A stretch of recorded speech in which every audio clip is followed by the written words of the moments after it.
Dopo il 1990, a causa del terremoto, il teatro dei Fratelli Vaccaro fu dichiarato inagibile. Mio nonno iniziò a portare gli spettacoli in giro per le piazze e per le scuole, però piano piano il suo entusiasmo andò scemando. E allora quando io e mio fratello ereditammo questa tradizione, decidemmo di dare un taglio più imprenditoriale e uno dei primi passi che abbiamo compiuto è stato quello di realizzare e mettere in atto un laboratorio per la costruzione dei pupi. Ed è lì che abbiamo iniziato a costruire i nostri pupi. Oggi sono circa un centinaio e così come in passato rappresentiamo le storie dei cavalieri e soprattutto le storie dei paladini di Francia.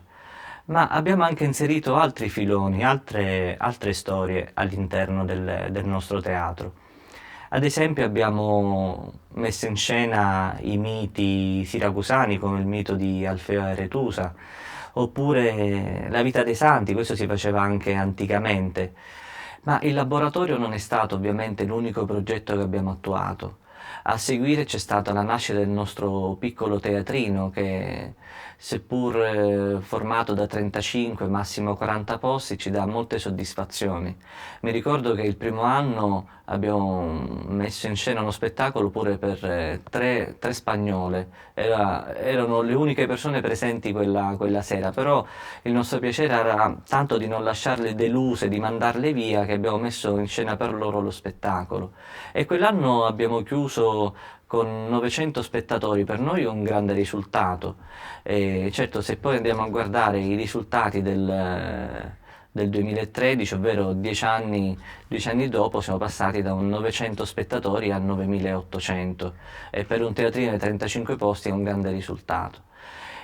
Oltre al teatro e al laboratorio abbiamo messo in atto anche la realizzazione di un museo dedicato ai fratelli Vaccaro, perché era giusto conservare il loro materiale, metterlo a disposizione dei fruitori del museo e all'interno del museo anche un centro studi, dove continuiamo a raccogliere materiale storico sull'opera dei pupi di Siracusa, che è meno conosciuta rispetto a quella di Catania e di Palermo. Sta di fatto che dal 1978, ovvero dall'anno in cui i fratelli Vaccaro hanno debuttato con il loro primo spettacolo, ad oggi sono passati ben 36 anni di attività.